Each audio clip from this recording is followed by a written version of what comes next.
Olá, meu nome é Marcela e eu vou estar apresentando hoje o trabalho do nosso grupo a respeito das pneumoconioses, incluindo a antracose, a silicose e a asbestose. Aqui a gente tem os integrantes do grupo e nós somos todos da turma 75A. Bem, primeiro a gente vai apresentar um caso clínico, mas a gente só vai resolver ele ao final da aula. Então, é muito importante se atentar ao caso para poder raciocinar em cima dele. No nosso caso, a gente tem um paciente do sexo masculino, de 46 anos, que comparece ao HUCM, queixando-se de dispneia de instalação súbita associada à tosse seca. Ele relata que trabalha há 10 anos com jatos de areia e ele não apresenta comorbidades e não faz uso regular de nenhuma medicação. Aí, foi pedido uma TC desse paciente. E o resultado foi o seguinte: na imagem à esquerda, que é a imagem A gente consegue ver a presença de micronódulos subpleurais, que são indicados pelas setas pretas. Na imagem B, à direita, a gente vê também a presença de micronódulos, só que nesse caso são centrilobulares, que estão indicados pela seta branca. E aí isso faz a gente parar e pensar: qual vai ser a nossa hipótese diagnóstica diante de um paciente desse jeito? Bem, para isso a gente tem que aprender sobre as pneumoconioses. E as pneumoconioses são doenças pulmonares, ou seja, pneumopatias, que estão etiologicamente relacionadas à inalação de poeiras. E essa inalação pode causar o acúmulo de substâncias no pulmão e também causar reações tissulares à presença dessas substâncias. E as três principais são o carvão, que vai causar a antracose, a sílica, que vai causar a silicose, e o asbesto, que causa a asbestose. E por que é importante a gente falar sobre essas doenças? Bem, o Brasil é um país que tem muita atividade de mineração e nosso estado, né, Minas Gerais, especificamente é um estado com grande atividade de mineração. E além disso, a gente também tem outras ações industriais que liberam partículas com potencial tóxico, que a gente sabe que carecem de regulamentação no país. E todas essas atividades contribuem para aumentar o risco do desenvolvimento das pneumoconioses, desculpa. Bem, as principais pessoas que fazem parte dos grupos de risco para desenvolver essas doenças seriam os mineradores, os trabalhadores da construção civil, os cavadores de poços, as pessoas que trabalham como jateadores de areia e os empregados da indústria de demolição, dentre outras ocupações que colocam as pessoas expostas à poeira constantemente. A antracose, então, é causada pela inalação crônica de poeira de carvão com alto teor de carbono. Isso pode ser tanto mineral quanto origem vegetal. E as pessoas mais susceptíveis à antracose são os trabalhadores de minas de carvão, os fumantes e os indivíduos adultos ou idosos moradores de grandes centros urbanos, porque eles passam muitos anos da sua vida expostos às poeiras que estão disseminadas hoje pelas cidades. É importante pensar também sobre a epidemiologia da antracose. No Brasil, ela está mais relacionada à região sul, devido à existência do cinturão carbonífero. Falando da patogênese, o carbono, que é derivado da poeira de carvão, quando ele é inalado, ele vai ser fagocitado pelos nossos macrófagos alveolares e, a partir daí, é transportado através dos canais linfáticos para os linfonodos regionais da região principalmente traqueobrônquica. E os agregados desse pigmento de carbono escurecem os linfonodos e o parênquima pulmonar, dando aquele aspecto de pontinhos pretos à doença. Bem, olhando a microscopia, a gente consegue ver esses depósitos dentro dos macrófagos que deixam o parênquima com esse aspecto mais escuro. Então, aqui a gente tem 3 exemplos. E pensando na macroscopia, a gente vai enxergar máculas de carvão e, às vezes, até mesmo nódulos de carvão maiores. E essa mácula consiste em macrófagos preenchidos por poeira e uma pequena quantidade também de fibras colágenas. E aqui na imagem da esquerda é interessante porque a gente consegue ver o que eu estava falando de que isso pode se depositar nos linfonodos do hilo pulmonar, porque vai ser transportado pelas redes linfáticas, como a gente falou mais para trás. Falando das manifestações clínicas, esse paciente pode ser desde assintomático até desenvolver uma fibrose pulmonar que vai atrapalhar a sua performance pulmonar significativamente. Esse paciente pode ter também tosse, dispneia, sibilos e complicações nos linfonodos mediastinais, porque eles podem ficar aumentados. Como uma propedêutica complementar, a gente pode pensar em pedir exames laboratoriais quanto à histopatologia do pulmão e exames de imagem, principalmente o raio-x e a tomografia de tórax. E quanto ao tratamento, em linhas gerais, ainda não existe um tratamento específico para antracose, e a medida mais importante é afastar a pessoa da causa do problema. Então, se você tem um minerador que está desenvolvendo antracose, o ideal é que ele seja afastado do trabalho dele de minerador, isso é, ele vai se afastar da origem do problema. Falando um pouco agora da silicose, ela é também uma patologia pulmonar causada por inalação contínua de poeira, só que no caso é poeira de sílica cristalizada, que é originada do quartzo, e isso pode culminar também numa fibrose pulmonar. Antes de falar da patogênese, é importante pensar na epidemiologia da silicose, porque ela é a principal causa de invalidez entre as doenças respiratórias ocupacionais. E ela está muito associada a trabalhadores da indústria de cerâmica e de materiais de construção, entre outros. Falando então da patogênese, a partir da inalação contínua da sílica, a gente vai ter, da mesma forma que a gente teve com a antracose, a fagocitose dessa substância pelos macrófagos. Porém, com a sílica, essas partículas vão ser metabolizadas e vão gerar o hidróxido de sílica, que é um metabólito tóxico para as células fagocitárias.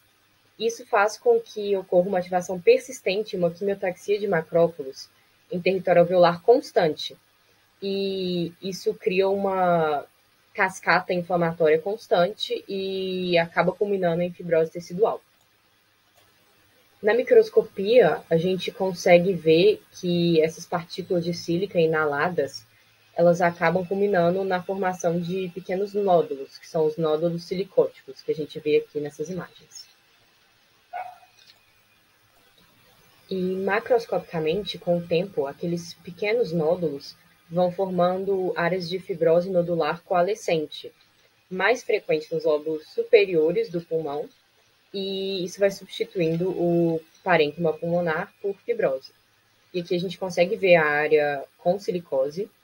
A gente vê também uma paquipleuris, que é uma inflamação da pleura. E a gente vê uma área com silicose que também tem enfisema. Pensando nas manifestações clínicas da silicose, elas podem ser divididas em 3 grupos, que seria a manifestação aguda, acelerada e a crônica. A aguda ocorre em poucos meses e tem uma evolução precoce, podendo ocasionar o óbito do paciente. E os sintomas são dispneia intensa, astenia, perda de peso e hipoxemia.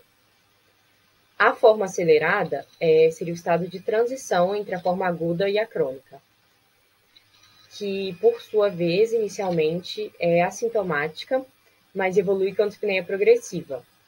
E pensando numa exposição a longo termo e com alta concentração de partículas de sílica, as complicações podem ser desenvolvimento de uma doença pulmonar obstrutiva crônica, desenvolvimento de câncer de pulmão, insuficiência renal, aumento do risco de tuberculose pulmonar e de doenças do colágeno, insuficiência respiratória e corpo pulmonar. Pensando então nos exames complementares que podem ser pedidos, a gente pensa em exames de imagem, principalmente o raio-x e a tomografia computadorizada. E na radiografia pode ser notado um padrão de infiltrado alveolar bilateral com distribuição difusa. e na tomografia um padrão de opacidade em vidro fosco, espessamento septal liso nas áreas alteradas, imagem de condensação com distribuição geográfica ou regional. E a biópsia vai ser indicada apenas em casos de pacientes que não possuem nenhum histórico de exposição crônica acílica. Pensando então nas noções básicas do tratamento, a gente, da mesma forma, vai notar que não existe tratamento específico ainda, mas que existem estudos testes baseados na administração de corticosteroides, tetandrina e inalação de pó de alumínio. E também existe a lavagem broncoalveolar, mas esse método não tem sua eficácia comprovada. Pensando em um paciente crítico, a gente também pensa na possibilidade de fazer um transplante pulmonar. E é importante lembrar que quanto mais precoce foi o diagnóstico e quando é realizada a interrupção da exposição, do agente causador, melhor vai ser o prognóstico do seu paciente. Agora, a gente vai falar, por último, um pouco da asbestose. A asbestose é consequência da deposição de pó de asbesto ou amianto nos bronquíolos e em partes da superfície pleural, o que leva à inflamação crônica e à fibrose. As pessoas mais predispostas a desenvolver a asbestose são os trabalhadores da indústria do fibrocimento, da indústria de tecelagens e de mineração. E é importante notar que essa é a terceira causa de óbito por pneumoconiose no mundo. Pensando na patogênese da doença, ela é similar à das outras duas que a gente já conversou, porque as fibras de asbesto inaladas elas vão ser fagocitadas pelos macrófagos alveolares, e isso vai liberar citocinas e fatores de crescimento que levam à inflamação daquele tecido e podem culminar em fibrose. E, além disso, as próprias fibras de asbesto inaladas podem ser diretamente tóxicas ao tecido pulmonar, o que também contribui para a maior inflamação tecidual e culmina com a fibrose. Bem, na microscopia a gente vai conseguir ver os corpos de asbesto, que são silicatos contendo cálcio, magnésio, ferro e outros elementos. E na microscopia eles podem aparecer de formas variadas. Nessas imagens específicas que a gente trouxe, a gente consegue enxergar partículas marrons refringentes à variação de foco. E isso pode indicar a presença de ferro. E é provável que esse material seja depositado por macrófagos durante tentativas de fagocitose das partículas de asbesto. Alguns macrófagos que a gente vê também são multinucleados, o que corresponde às células gigantes de corpo estranho. Aqui na direita a gente vê melhor essa célula gigante. Pensando na macroscopia, nessa imagem a gente consegue ver uma lesão comum na asbestose, que é a formação de uma placa de fibrose pleural, que está disseminada aqui no pulmão. E ao lado a gente vê uma imagem da microscopia que evidencia essa espessa camada de colágeno que forma essa placa de fibrose. Pensando então nas manifestações clínicas, a gente também pode ir desde assintomáticos até pessoas que vão desenvolver insuficiência respiratória. E os sintomas geralmente podem começar de forma gradual e podem incluir dispneia, redução da capacidade pulmonar para exercícios. Pensando em fumantes, a gente pode ter uma exacerbação ou um desenvolvimento de bronquite crônica. A gente pode observar tosse e sibilos também, e em 15% dos pacientes a gente vai conseguir ver insuficiência respiratória.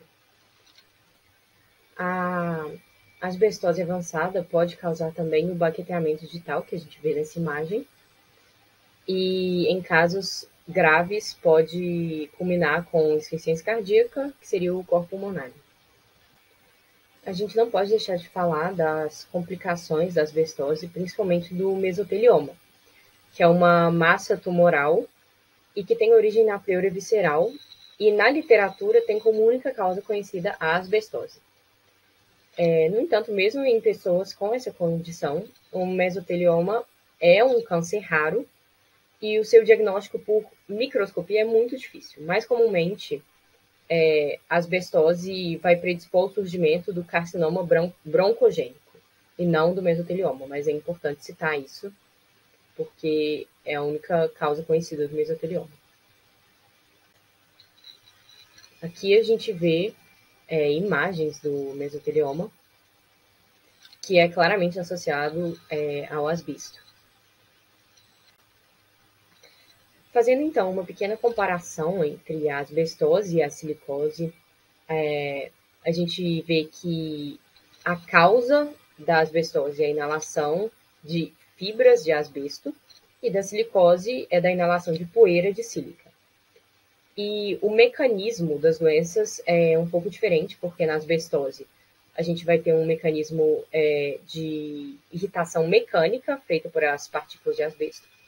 E na silicose a gente vai ter principalmente um bloqueio da linfa, como a gente viu, que pode deixar os linfonodos maiores e pretos. Pensando no tipo de fibrose também, geralmente a asbestose vai dar uma fibrose difusa, enquanto a silicose vai dar uma fibrose nodular. E a fibrose da asbestose geralmente é mais numa localização mais na base do pulmão, enquanto a da silicose é mais apical. Pensando na prevenção e no tratamento de todas essas doenças, primeiro é a importância de reforçar o acompanhamento médico e de pensar em um tratamento que alivie os sintomas, porque, como a gente viu, não existe tratamento curativo para nenhuma dessas doenças. A gente pode pensar também numa reabilitação pulmonar, pensando na melhora da qualidade de vida, e também lembrar que essas doenças são fatores de risco para desenvolvimento de câncer de pulmão. Então, é importante minimizar ainda mais outros fatores de risco nesses pacientes, como o tabagismo, para evitar chances do desenvolvimento de uma neoplasia. E a gente também não pode deixar de falar da vacinação, principalmente da vacina pneumocócica e da vacina contra a gripe, que acontece todo ano, porque esses pacientes, eles têm uma susceptibilidade maior a ter quadros mais graves por causa dessas doenças de base que eles têm. Então, agora a gente volta lá no início, no nosso caso clínico, né? Que a gente viu o paciente com dispneia de instalação súbita e tosse seca, que trabalha há 10 anos com diatamento de areia. E a TC dele mostra a presença de micronódulos subpleurais e centrolobulares. A nossa hipótese diagnóstica, então, espero que todos tenham chegado à conclusão de que seria silicose. No caso, voltando a esse slide, a gente vai ter como principal hipótese diagnóstica a silicose, exatamente também pela presença da fibrose nodular e pela ocupação dele, porque ele é um trabalhador, como a gente falou, que trabalhava com jateamento de areia. Então, ele está mais susceptível à exposição da sílica, que, como a gente falou lá atrás, ela está muito relacionada a trabalhadores da indústria de cerâmica, de materiais de construção, perfuradores de solo, fabricação de vidro, e entre outros fatores.